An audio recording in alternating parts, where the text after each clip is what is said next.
apa ya lagi ya, touring Sulawesi, kemudian Sumatera, kemudian touring Borneo, Kalimantan. Nah, akhirnya udah mentok nih semua, barulah tahun berikutnya Jakarta launch.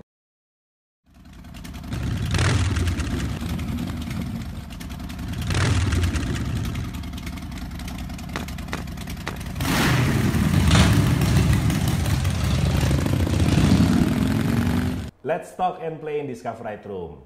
Discoverite Talks adalah sebuah program yang diinisiasi oleh Discoverite Magazine dan Baraka Film. Kali ini gue kedatangan Om Stephen Langitan, siapa yang gak kenal? Seorang tokoh yang 2 tahun lalu, 2018, menyelesaikan misinya naik motor seorang diri dari Jakarta ke London. Nah, akan banyak obrolan yang kita lakuin sama Om Stephen. Apa kabar Om? Baik, sehat. Gimana Om di masa pandemi Om, aktivitasnya Om? Kita di rumah saja. Totally stay home. Totally di rumah. Jadi ikut anjuran pemerintah ya Om. Iya. Nah, Om Stephen, kan mungkin ada sebagian teman-teman yang udah kenal sama Om Stephen. Ada juga mungkin yang pengen tahu lebih banyak Om. Keterlibatan awal Om Stephen di dunia otomotif itu seperti apa sih Om? Di awal ya kan saya tahu nih Om ya, waktu itu Om Stephen punya website sendiri. Nah, awal mulanya keterlibatan Om Stephen di dunia otomotif itu seperti apa Om? Kita persingkat aja, ini panjang banget kalau mau cerita dari zaman SMP sampai SMA ya. Jadi kita sebenarnya, saya ini backgroundnya adalah lulusan ekonomi. Saya pun diharapkan orang tua untuk bekerja baik-baik.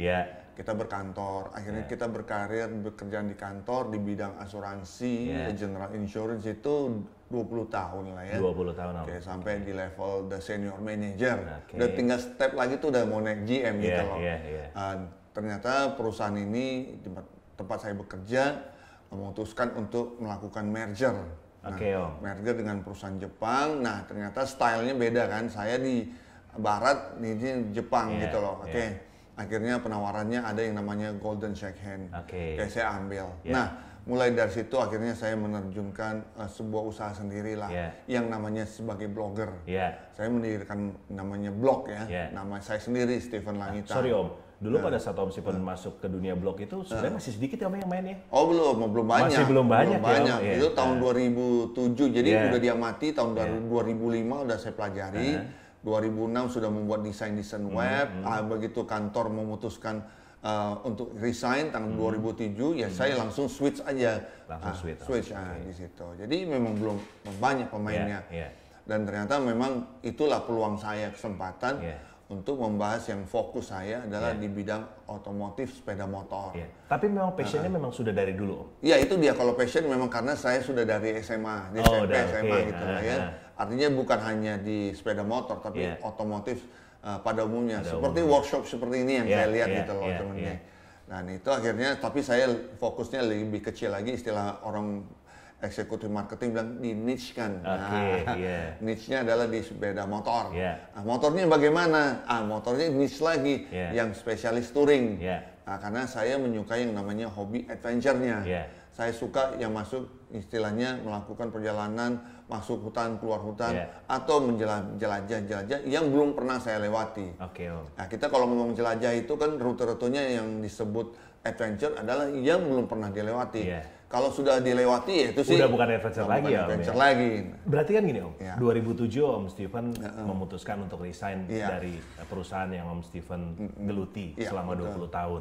Memulai terus sebuah bisnis ya Om ya, yang berhubungan dengan passion, akhirnya di dunia otomotif. Dari 2007 sampai 2020 selama 13 tahun kan Om berarti kan? Ngerasain perkembangannya seperti apa Om? Ya itulah, kalau perkembangannya memang karena saya didukung oleh dunia internet aja. Jadi dunia internet dan dunia sosial media yang berkembang pesat ya. Jadi awalnya dari blog itu sendiri. Kemudian kita kalau mau berbagi ceritanya kan dulu kan masih banyak ada Yahoo Group-nya ya. Yahoo Group kita sebar-sebarin. Kemudian saya juga banyak ikut dengan forum-forum Kaskus dulu. Iya, betul loh. Lagi hype banget ya Om ya Kaskus ya kan. Wah, terserah lah lu mau ngintip-ngintip apa di Kaskus, tapi kita juga ada titipan-titipan. Nah, titipannya apa? Kita membuat artikel-artikel aja gitu loh. Ataupun foto-foto ketika saya bisa menjalankan touring, kemudian ada foto pendek. Nih berita selanjutnya, cerita selanjutnya di sini gitu. Mereka akhirnya berkunjung lah ke web saya lah. Dan itu rame memang sih, total viewernya tinggi-tinggi banget. Oh iya, betul Om. Karena kan saya tahu banget ya Om ya. Maksudnya dulu juga kita pernah kerjasama, salah satu produk saya masuk di artikelnya Om Stephen kan. Betul. Kan Stephen Langitan kan memang terkenal banget Om ya sebagai seorang blogger nih Om. Blogger lah. Terjun ke dunia adventure Om. Sesuatu yang menarik ya Om ya. Terus Om Stephen ngelakuin penjelajahan keliling Indonesia, pernah ke Kalimantan segala macam. Itu pertama kali dilakuin tahun berapa? Nah, itu akhirnya gini. Kan kita udah katakan di istilahnya dari segi industrinya udah menguasai. Jadi saya udah banyak network dengan pemegang merek, principal. Ya, jadi mau brand apa aja bisa lah siap saya ajak kerjasama. Akhirnya kalau begini-begini aja sih saya nggak ada hasil yang sesuatu. Akhirnya kita bikin dulu PT-nya dulu. PT-nya tahun 2012 ya. Sejak ada PT itu kita udah mulai fokuskan ke bisnisnya. Akhirnya di tahun 2015 kita membeli sebuah motor sendiri dan saya mengagendakan beberapa perjalanan. Katakan 2015 saya mulai mungkin touring Jawa, Bali, Lombok. Nah itu tahun 2016. Sorry, itu memang Om Stephen ngelakuin itu selama ini sendirian Om? Sendirian. Sendirian. Kalau untuk liputan sendiri yang namanya stephenlangitan.com kita udah ada asisten. Jadi mereka aja yang ke lapangan. Ada undang-undangan seperti launching mobil, motor, pameran, itu berulang-ulang seminggu sampai 5 kali, tiap hari lah. Ya udahlah, anak-anak ini aja lah. Nah, saya sekarang membuat konsep-konsep tentang perjalanan. Dimulai membeli motor sendiri 2015 dan akhirnya saya agendakan 2016 touring Jawa, Bali, Lombok. 2017 mau apa lagi ya, touring Sulawesi, kemudian Sumatera, kemudian touring Borneo, Kalimantan. Nah, akhirnya udah mentok nih semua, barulah tahun berikutnya Jakarta, London. Nah, soal Jakarta London ya Om, kan terus tiba-tiba kan itu kan jadi sesuatu yang menarik banget ya Om. Seorang Stephen Langitan dengan dengan usia yang tidak muda lagi ngelakuin sebuah perjalanan Jakarta London Om 30.000 kilo sendirian. Itu tiba-tiba mimpi Om, gua pengen riding jauh, terus tiba-tiba London tujuannya itu gimana Om?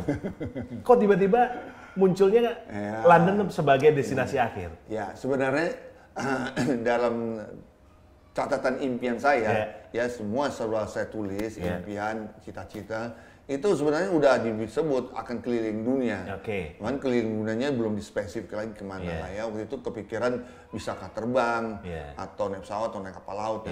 Nah itu kan ada fasilitas sepeda motor. Nah begitu kita sudah berpikir ada rencana itu Jakarta London ini, itu munculnya gara-gara gini. Borneo sudah. Kemudian sekarang mau ASEAN. ASEAN kita hitung. Sampai ke Bangkok. Wah ke Bangkok gue udah sering banget nih. Ngapain lagi ke Bangkok? Oke kita ambil terusnya lagi. Kita ke India. Oke sampai India ke Himalaya kan. Sebenarnya Himalaya saya udah pernah. Udah pernah ngapain juga lagi di Himalaya. Oke sekarang saya pikirkan. Kalau gitu saya bawa motor sendiri ke Himalaya. Kalau kemarin kan diundang. Nah, kepikiran gitu. Cuman sekarang udah sampai Himalaya. Loh kan kalau balik lagi ke Indonesia rutenya sama juga. Wah nggak seru juga gini. Oke sekarang baru saya lihat. Kenapa saya nggak terus aja sampai ke London gitu loh. Jadi kan one way strike forward. Kemudian selesai dan finish saya pulang. Dengan pesawat. Motor bisa dikirim kan. Sekali jalan ya. Iya jadi gagasan itu setelah melihat beberapa kesempatan-kesempatan sebetulnya saya punya peluang mau ke Bangkok. Saya punya peluang ke India, ke Himalaya. Cuman saya melihat tanggung lah, ya udah langsung aja ke London seperti itu. Jadi awalnya memang kepikirannya memang destinasinya Jakarta Himalaya Om. Seperti itu. Terus mau PP Om berarti PP, kan? Iya.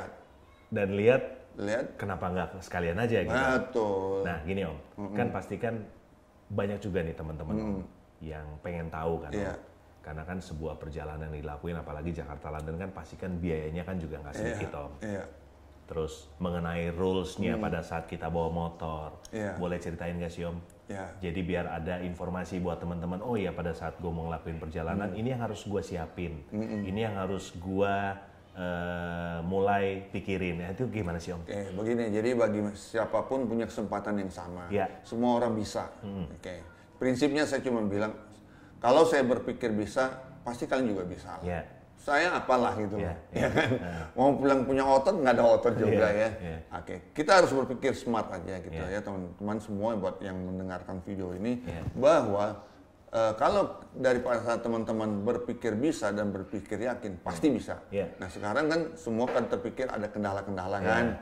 Nah kendala itu yang namanya, itulah perjalanannya yang harus dihadapi dan hadapi satu-satu memang. Nah karena itu kalau punya rencana seperti saya Jakarta London, saya udah siapin Jakarta London waktu itu perjalanan hanya 5 bulan.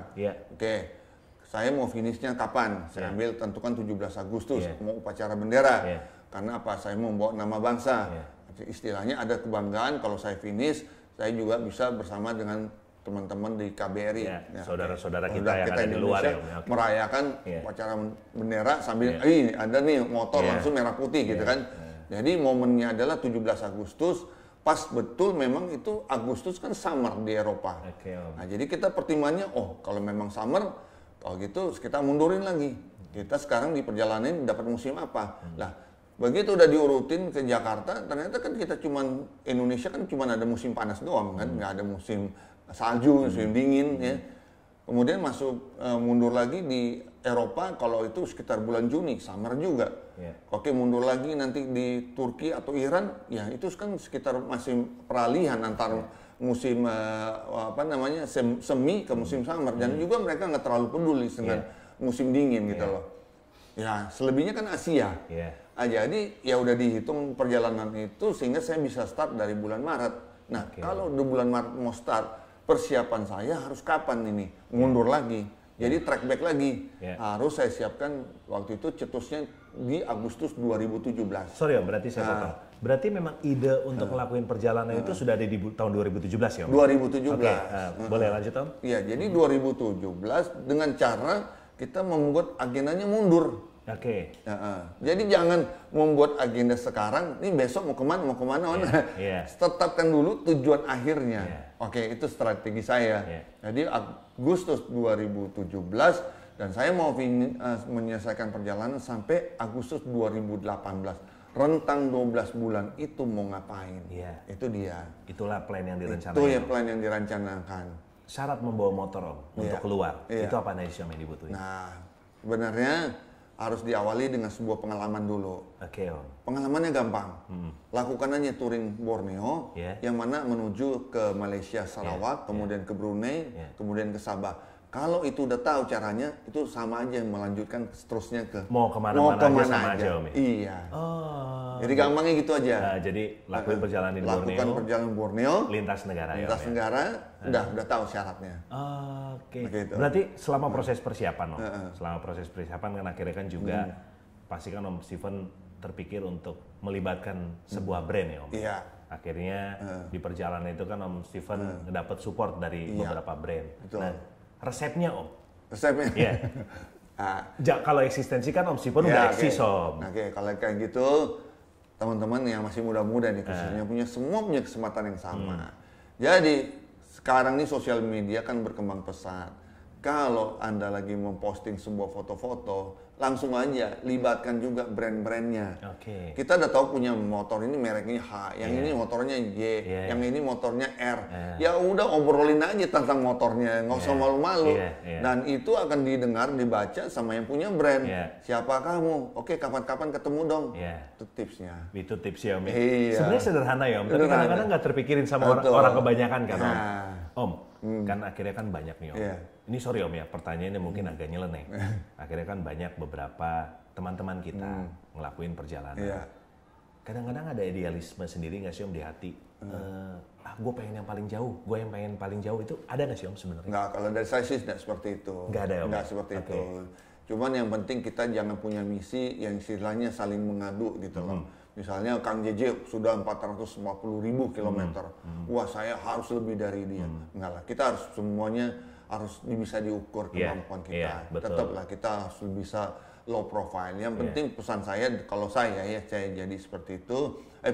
Kalau saya pribadi, saya melihat Kang JJ sebagai senior itu satu. Dan saya respect dan hormat. Beliau adalah salah satu seorang penjelajah dunia, bahkan yang nomor 2 saat ini di dunia yang menjelajah keliling dunia. Nah, dari beliau kita pelajari apa sih yang menjadi kekurangannya, gitu loh. Oke, kita memperbaiki diri. Oh, ternyata dia juga mengambil sistemnya paket-paket kan, nggak seluruhnya, karena dia pulang juga gitu. Baiklah kalau gitu, saya akan buat satu perjalanan non-stop yang udah pokoknya Jakarta-London, dan itu bisa jadi buku. Jadi nggak harus pergi dulu yang ke sana, harus selesaikan dulu ke sana, ke Afrika atau ke Australia, baru pulang nanti jadi buku. Itu menjadi mungkin lebih dari Alkitab atau Quran itu. Nah, itu mungkin gini Om ya, kan pengalaman Om Stephen memang bergelut di dunia media kan Om. Sampai akhirnya hasil perjalanannya dituangin lah dalam sebuah buku. Buku itu yang memang Om Stephen buat itu memang idenya memang Om Stephen sendiri, atau memang ada ide dari orang-orang yang mensupport Om Stephen? Enggak, itu ide saya sendiri. Saya murni saya sendiri. Karena waktu perjalanan ini, sebelum berangkat, itu saya udah cita-cita. Saya pergi, pulang, tidak hanya bawa cerita saja. Tidak ngobrol-ngobrol sana-sini. Tapi harus jadikan satu buku. Yaitu yang bisa dikenang oleh banyak, bisa dibaca oleh banyak orang. Menjadi referensi. Dan juga menjadi sejarah lah buat bangsa Indonesia. Seperti itu. Selama perjalanan kan Om, pasti kan Om Stephen ngelakuin perjalanan lintas negara. Ya mau nggak mau atau suka nggak suka kan jadi duta nih Om buat bangsanya Om. Ada pengalaman yang paling unik Om selama perjalanan? Yang paling unik? Ya kalau kita bicara unik tuh sebenarnya banyak ya. Karena di perjalanan itu sebenarnya ada banyak kendala-kendala yang sebenarnya kita secara awam, karena apa? Yang mau kita lewati itu belum pernah lewat gitu. Beda kalau kita Jakarta Bali, kita ke Bali udah pernah naik pesawat, tapi di perjalanan itu ya udah ini kan Indonesia gitu kan. Kalau ada apa-apa bisa telepon gitu kan. Apalagi di pinggir jalan banyak warung, banyak bengkel. Ya ini lain. Kalau kita ada keluar negeri, benar-benar pertaruhannya kepada diri kita sendiri, keberhasilannya kepada diri sendiri. Nah akhirnya bagaimanapun juga kita harus banyak berserah kepada Yang Maha Kuasa. Nah apa yang kita hadapi itu tantangan banyak, ya ketakutan, kebosanan, kemudian kejenuhan, kemudian ya bahasa. Saya bisa bahasa Inggris, dia nggak bisa bahasa Inggris. Nah, jadi tapi kita semua bisa kita atasi akhirnya. Jadi sekali lagi semua masalah bisa dilewati asal kita memang fokusnya bahwa kita akan menuju ke impian tadi. Berarti memang yang terberat menyiapkan mentalnya ya Om? Menyiapkan mental. Yang paling berat ya Om, yaitu tadi Om Stephen bilang ada kebosanan, ada rasa takut ya Om ya? Betul. Berarti total perjalanan betul-betul terlaksana 5 bulan ya Om? Dari 145 hari, kalau genap 150 kan 5 bulan. Gitu.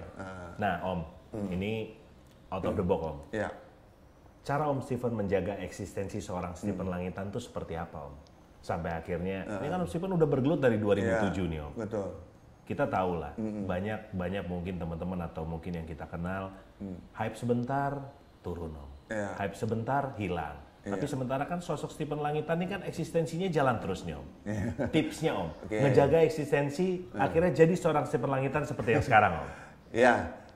Tipsnya semua adalah fokus gitu loh ya.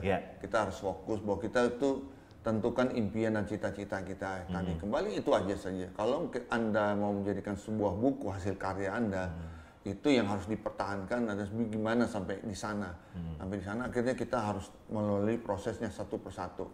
Nah satu persatu ini misalnya gini, saya harus touring dulu Jawa, Bali, Lombok. Nah di situ kalau Jawa, Bali, Lombok, apakah saya harus sendirian atau harus saya ngajak perusahaan? Lebih baik kan ngajak perusahaan kalau memang ada yang mau kan. Oke, dapatlah sponsor A.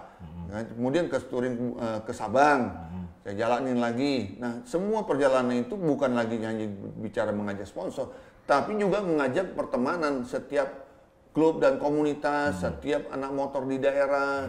Itu sekali juga saya berkunjung untuk bertemu gitu loh. Nah, jadi pertemanan yang benar dan baik adalah kita menjaga hubungan melalui sosial media. Di sosial media itu kalau baik, kalau boleh kita nggak usah curhat-curhat dan bicara soal negatif. Kita harus bicara soal yang positif, yang membangun semangat. Jadi itu pesan saya. Kalau kita udah mulai agak rasa nggak enak, kemudian curhat, nyinyir di sosmed, ya begitu Anda naik motor tiba ke Sumatera Barat, nah ini kawan kita yang nyinyir kemarin nih, enggak deh, nggak sambut lah, ditolak malah. Jadi sebaiknya jaga hubungan yang baik dengan pertemanan itu di sosial media dengan cara memberikan pesan-pesan yang positif. Itu salah satu akhirnya ngejaga Om Sipan bisa eksis sampai sekarang betul, ya Om. Itu cara saya. Ada mimpi lagi nggak Om ke depan? Setelah Jakarta London sukses Om, Jakarta London praktis sukses, Om Sipan selamat selama perjalanan balik ke Indonesia. Ada mimpi lagi nggak Om? Mimpi saya berikutnya, jadi untuk dunia permotoran, touring, saya merasa sudah cukup. Ya, cukup karena saya udah punya pengalaman.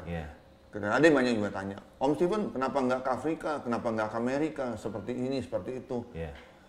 Buat saya, untuk perjalanan ke luar negeri, saya sudah tahu caranya. Saya sudah menghasilkan semua buku. Sekarang giliran teman-teman saja. Ini buku ini bisa dipakai, silahkan. Anda bisa konsultasi sama saya kalau Anda punya niat. Nggak usah minta saya untuk menyusul kawan-kawan yang sudah duluan ke sana. Bukan itu. Dengan usia sekarang, saya harus fokus dengan plan B saya. Goals baru lagi. Goals 5 tahun saya akan menjadi seorang pengusaha. Saya saatnya untuk terjun di bidang bisnis. Saya pure sekarang masuk dalam bisnis. Dengan pengalaman yang udah didapetin selama ini Om. Betul. Akhirnya kan benar-benar kan karakternya terbentuk banget ya Om. Dan tahu apa yang harus dilakuin ke depan kan Om. Betul. Soal Indonesia Om. Ada statement tersendiri nggak Om Sipan untuk Indonesia itu Om? Apa sih Om kira-kira yang Om Sipan rasain Indonesia itu seperti apa Om? Wow. Kan udah ngelakuin perjalanan Om, udah sampai ke London segala macam Om. Kalau sekarang ngomong Indonesia, itu udah luar biasa maju. Maju dalam hal gini, untuk jalanan semua sudah bagus. Jadi sekarang kan sudah pemekaran, dari tingkat kabupaten itu udah berkembang banyak. Nah sekarang antar kabupaten itu bersaing untuk selalu membangun secepatnya infrastrukturnya. Sehingga yang dulu jalannya terkesannya jelek, amburadul, tuh sekarang udah mulus semua. Udah enak. Udah enak, jadi sekarang udah maju. Iya. Juga sekarang ada dunia internet, di mana-mana jalan sekarang udah bisa cakupan internetnya sudah bisa. Jadi udah nggak masalah. Dan sebenarnya juga pertumbuhan internet terus juga dunia media sosial, dunia digital akhirnya ngebantu juga buat teman-teman kalau mau jadi seseorang yang eksis ya Om. Ya itu dia saya bilang. Pada saat Om Sipan masuk ke dunia ini kan itu belum ada Om. Instagram belum ada. Nah terus Om Sipan, tadi kan Om Sipan sempat bilang fokus saya, goal saya adalah menjadi pebisnis. Tetap berhubungan dengan dunia otomotif, Om? Masih berhubungan? Masih. Cuman saya fokus untuk melakukan pekerjaan bisnis lah gitu. Dan dengan kegemaran Om Sipan, adventure gitu? Iya, adventure. Jadi ada dua hal ya. Sekarang kalau diajak lagi sama teman-teman atau ada undangan dari prinsipal pemegang merek, ya udah saya sekarang di belakang layar sebagai EO, event organizer. Saya arrange. Berarti saya kan sebagai pemegang proyek kan, itu bisnis satu. Nah, bisnis yang kedua kita juga punya produk yang bisa kita jual, yang kita bisa menjadi manfaat buat banyak orang lah. Buat banyak orang ya. Iya, seperti itu. Support keluarga seperti apa Om? Atau ya menyangkut ya Om ya perjalanan Om Jakarta London kemarin, support keluarga atau mungkin ngerasain tiba-tiba keluarga bilang, aduh jangan deh, ngapain sih sendirian Jakarta London gitu kan yang Om Sipan rasain Om? Iya, itu memang pernah terjadi bagi istri saya yang sebenarnya reluctant, istilahnya segan lah untuk melepas saya keberangkatan Jakarta London ini. Tapi begitu dia tahu misi dan visi dan misi yang sebenarnya, bahwa saya bermaksud ke London bukan untuk kesenangan pribadi, bukan untuk pencapaian. Oh saya bisa, bukan saya. Saya hanya mengatakan bahwa saya punya misi adalah membawa nama bangsa, kibarkan merah putih. Oleh karena itu motor di clear atau dikasih stiker merah putih. Dan dinamain juga merah putih. Namain merah putih dan ini misi bangsa nasional, bangsa Indonesia. Sehingga atas nama bangsa Indonesia saya melakukan perjuangan. Nah, perjuangan inilah yang dilihat oleh masyarakat Indonesia pada umumnya semua. Jadi akhirnya istri juga, berarti kamu bawa nama bangsa, kamu adalah pejuang. Ya itu dia saya bilang. Saya adalah pejuang bangsa. Yang saya bilang, saya nggak bisa memberikan apa-apa buat negara saya. Apa sih gitu loh. Saya bukan pejabat politik, saya bukan seorang dokter ahli, tapi saya seorang yang bisa naik motor, peturing, tapi bisa bawa nama bangsa. Ya, dan itu dilakuin dia balik lagi Om ya, sebenarnya di usia yang sudah tidak muda lagi. Betul sekali. Butuh banyak hal yang akhirnya jadi sesuatu. Jakarta London itu akhirnya jadi sebuah legacy tersendiri ya Om, buat Om Stephen ya Om ya. Iya, akhirnya sebagai bonus akhirnya istri saya kan bisa nyusul ke sana. Iya, istri mana nyusul. Bisa jalan-jalan sekalian ya Om ya. Gitu. Keterlibatan pemerintah Om, keterlibatan negara dalam perjalanan Om Stephen lakuin kemarin, dirasain banget nggak Om? Dirasakan sekali, semua pemerintah mengakui kok memang. Saya kan berhubungan sama 2 instansi. Dalam hal ini Kementerian Perhubungan, karena saya membawa misi adalah aksi keselamatan jalan. Dan saya membuktikan selama di jalan saya selamat gitu loh, menggunakan helm, menggunakan jaket, yang benar-benar care dan peduli gitu keselamatan. Dan juga untuk Kementerian Luar Negeri, itu adalah juga mengakui dan sambutannya luar biasa. Di setiap negara, para dubes maupun staf KBRI itu menyambut dan menunggu saya malah. Memang kerasa banget ya? Kerasa banget. Ini memang merah putih ini memang harus digaungkan gitu. Nah seperti ini. Nah sekarang saya bilang ditunggu anak muda yang lain. Merah putih ini sebetulnya buat siapa aja. Jangan-jangan mempersiapkan putranya juga Om ya, sebagai generasi penerus kan Om. Nerusin jejak orang tuanya. Kita lihat aja nanti. Setelah orang tuanya Jakarta London, giliran anaknya Om gitu kan. Bisa, semua tuh bisa. Semua bisa ya Om. Jadi istilahnya Jakarta Moskow, Jakarta Paris, Jakarta Jeddah. Sebenarnya kemarin kita ada misi Jakarta Jeddah di bulan Januari. Oh iya, saya pernah dengar ya Om ya, betul. Itu semua bisa kok gitu loh. Jakarta New York, Jakarta, Chicago, bisa kok kita buat. Dan memang prosesnya memang nggak sulit ya, nggak sesulit yang seperti orang bayangin gitu. Pada saat kita bawa motor dengan register di Indonesia gitu. Tidak sulit. Nggak sulit sama sekali. Selagi memang perencanaannya matang ya. Betul, perencanaan matang, punya referensi yang banyak. Referensinya salah satunya dari buku saya itu, dan saya bisa tambahkan dari mana sumbernya lagi. Nanti bagi mereka yang sudah mau serius, ya silakan kontak aja sama saya. Perjalanan yang Om Stephen lakuin, bertemu dengan berbagai macam karakteristik manusia Om, di setiap negara dengan budayanya. Ada pengaruh nggak Om di kehidupan Om Stephen? Atau ada yang tiba-tiba Om Stephen serap nggak untuk jadi sesuatu yang, oh iya ya, apalagi menyangkut rencana Om Stephen ngejalanin bisnis lainnya Om? Ya, jadi semua itu seperti saya lakukan, dan kita terus ibaratnya membuka jendela lebar-lebar gitu ya. Kita dalam ruangan ini keluar, ternyata apa yang namanya langit dan bumi segala isinya tuh banyak banget gitu loh. Nah sekarang kita indah banget ya. Indah banget. Oleh karena itu dalam perjalanan itu sama juga kita buka jendela, kita jadi mengetahui. Nah sebenarnya itu tingkat perjalanan ke luar negeri itu ada yang disebutnya advance ya. Kita jalani dulu lah dalam negeri. Dari Jakarta, siapa yang belum pernah melihat Sabang, ya udah lihat tapi ke Sabang, tapi kita juga harus melewati yang namanya lewatin Lampung, lewatin Jambi, itu kan juga berbeda-beda, suku dan adatnya ini beda. Culture-nya beda-beda. Kulturnya beda, makanan berbeda juga. Nah, cuman kita kan terbiasa, saya maunya carinya lauk pauknya yang begini yang udah terbiasa di Jawa, akhirnya sampai di Aceh pun kalau bisa cari itu kan, sebenarnya nggak bisa. Jadi teman-teman harus bisa menyesuaikan makanan yang ada di tempat situ aja. Dan itu betapa nikmatnya kita merasakan kuliner, budaya, orang-orang yang berbeda gitu. Nah apalagi berbeda agama, wah itu lebih seru lagi. Saya justru di Pakistan mendapat sambutan yang sangat luar biasa. Karena saya Kristen, non-Muslim, masuk ke Pakistan yang disebut Muslim, negara Republik Islam Pakistan.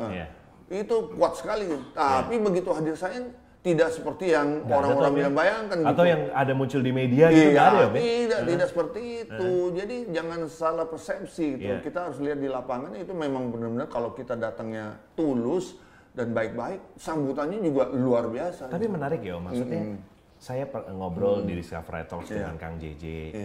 Saya juga pernah ngobrol dengan Mas Hakam, dia juga dia ngelakuin perjalanan dengan sepeda.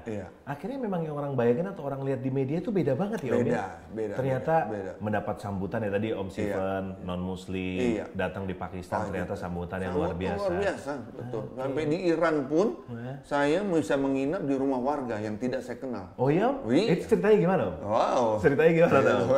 Jadi ini ceritanya dari Tehran, dari Tehran ke arah Tabriz, itu 650 kilo. Nah, saya di tengah jalan tuh ada salah strategi soal si bensin. Nah, karena tahu saya memang di Iran itu jarak stasiun bensinnya satu dan berikutnya itu jaraknya sekitar 80 sampai 100 km. Oh, jauh ya. Jauh, jauh banget. Oke. Jadi ada yang di mana saya seharusnya mengisi walaupun masih setengah nih, saya tunda dulu. Begitu saya tunda, ternyata saya tidak menemukan lagi pompa bensin.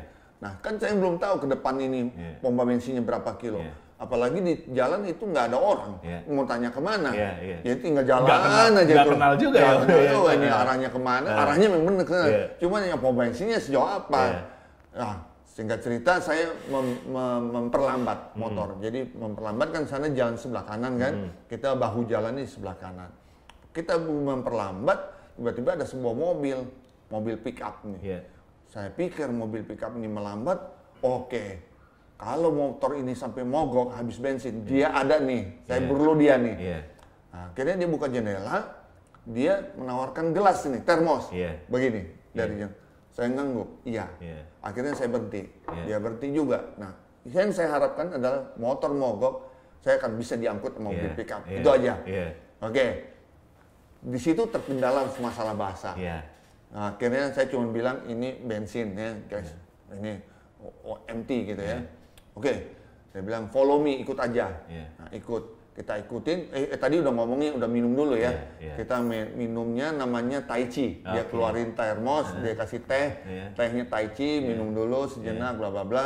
Oke, dan itu hari udah mulai gelap, Nah, saya bersyukur andai mogok ada dia kan. Saya ngikut dia. Nggak taunya isi bensin cuma 2 kilo dari tempat. setelah Om Steven melambat berhenti ya, Oke, cuma 2 kilo. Akhirnya ada pompa bensin. Begitu pompa bensin, saya di sebelah kiri, dia di sebelah kanan. Saya kan harus bayar. Dia langsung nyamperin saya. No, saya mau bayar. Gila lu sampai dia mau bayar. Tapi saya udah keburu bayar duluan. Tapi dia udah keluarin dompet mau bayar. Akhirnya jadi pertanyaan. Dia ngomong sleep, tidur. Tabriz, saya bilang, kota Tabriz. Polo, akhirnya ikut lagi sama dia. Sampai ke rumahnya. Itu jaraknya dari pompa bensin sampai rumahnya 150 kilo. Oh iya? Nah, berarti dari Jakarta Bandung. Iya, Jakarta Bandung. Ibaratnya jalan tol ya, jalan tol. Udah saya kecepatannya 120, 125 ngikutin di belakang dia. Dan terasa udara makin dingin karena udah mulai gelap dan udah mulai naik-naik gunung gitu. Waduh, dingin banget nih. Saya nggak tahu, pokoknya ikut aja dia. Sampai di rumahnya. Kita gelar tikar, bukan gelar karpet, gelar karpet, bersila. Itu dia buka puasa. Dia buka puasa. Oh iya, pas bulan puasa ya, puasa kan. Nah, di sana buka puasanya kan udah agak malam, dari jam-jam 7:30. Beda waktunya kan sama Indonesia aja 7:30. Dia buka, ada roti disobek-sobek, makan. Jadi itu terkendala bahasa, nggak lancar banget. Malah pakai Google Map, pakai Google Translate, Google Translate, bla bla bla. Nah, saya mau ngomong sama dia bahasa apa nih? Dia kan bahasa Persia. Dia bahasa Persia, harus Persia dulu ke bahasa Inggris ke Indonesia kan. Nah, saya bilang no, English. Jadi Persia ke Inggris. Saya dari Indonesia ke Inggris ke Persia. Ribet lah gitu loh. Suka nggak nyambung begini nggak nyambung. Singkat cerita seru lah. Malam itu kita udah mandi dan sekarang makan lagi, temu ngobrol.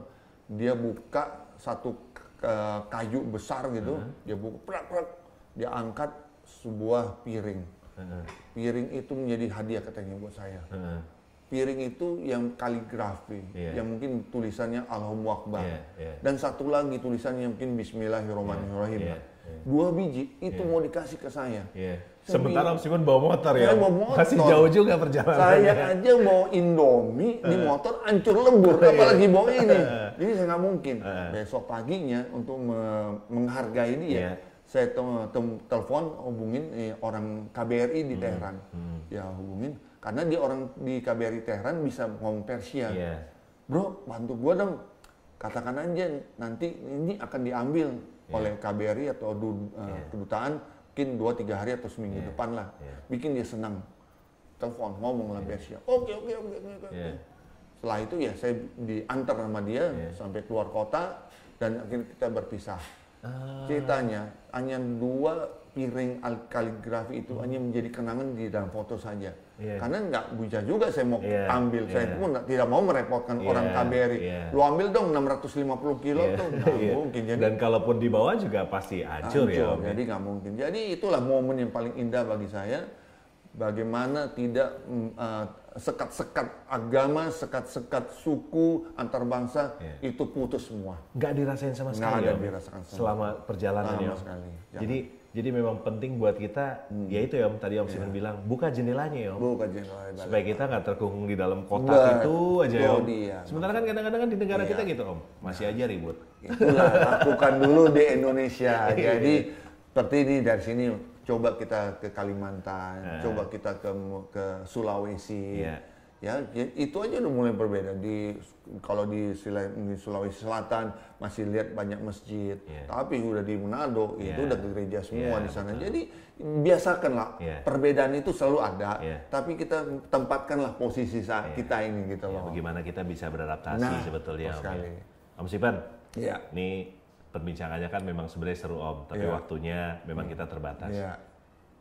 Tips sedikit dong buat teman-teman kebanyakan ini kan sekarang kan dunia motor, dunia adventure kan makin berkembang Om. Mulai banyak teman-teman yang sering lakuin perjalanan, ya walaupun mungkin masih di negara kita sendiri Om.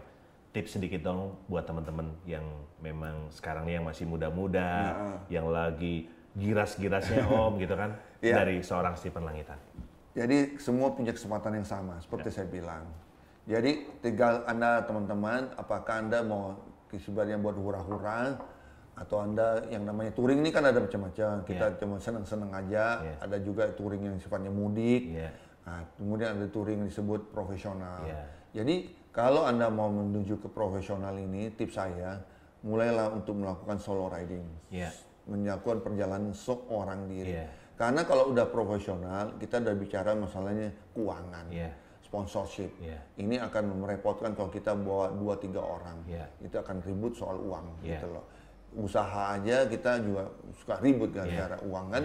Jadi sebaiknya kalau Anda belum sanggup sampai ke profesional, ya Anda di kelasnya hura-hura. Tapi kalau Anda mau melakukan perjalanan yang jauh, ya ambil touring mudik lah. Tapi sebisanya ini dilakukan seorang diri. Karena kalau ada seorang diri, Anda punya cita-cita dan impian itu bisa tercapai bila mana tetap fokus kepada impian tadi. Dan mungkin itu juga Om ya, jadi dengan seorang diri malah kita lebih fokus ya Om. Di perjalanan juga akhirnya plannya bisa berjalan dengan baik ya Om. Terus kadang-kadang malah timbul ide ya Om ya di sini. Betul. Luar biasa Om. Jadi begitu aja, jadi jalanin tadi seorang diri aja, dimulai yang misalnya Jakarta-Bandung. Jakarta, Jogja, ya tapi udah biasa begitu. Akhirnya mulailah kepikiran untuk melakukan perjalanan yang lebih jauh dan akhirnya berusaha untuk menggandeng yang namanya sponsor. Dan yang pasti itu ya Om, yang maksudnya memang trust-nya kan harus dibangun dulu. Betul sekali. Dan gunakan sosial media tadi dengan hal-hal yang positif. Baik dan benar. Dengan baik dan benar. Karena itu dia. Om, satu kehormatan Om bisa ngobrol-ngobrol sama Om Stephen. Terima kasih banyak Om sudah datang. Akhirnya setelah lewat masa pandemi, saya terakhir kan Januari Om ya, atau Februari ke rumah Om Stephen. Nah sekarang kita bisa ketemu lagi. Tapi senang Om, saya ngeliat Om Stephen sehat dan sukses Om dengan aktivitasnya, sukses juga dengan rencana-rencana Om Stephen berikutnya ya Om. Terima kasih banyak Om sekali lagi. Terima kasih dan juga sukses buat Doni dan studio motornya ya. Termasuk juga untuk sebenarnya untuk Discover Ride Magazine. Discover Ride Magazine. Makasih banyak Om Stephen. Sama-sama. Tuntas sudah. Ngobrol-ngobrol sama Om Stephen memang sebenarnya waktunya harusnya banyak. Tapi satu sebetulnya dari berbagai narasumber yang sudah kita ajak bicara, mereka mulai dengan aktivitasnya itu dimulai dari satu kata kunci, mimpi. Sampai akhirnya mimpi itu mereka jalanin, mimpi itu mereka realisasikan menjadi sebuah activity atau sebuah aktivitas yang bisa bermanfaat untuk orang banyak. Sampai ketemu di Discover Talks berikutnya.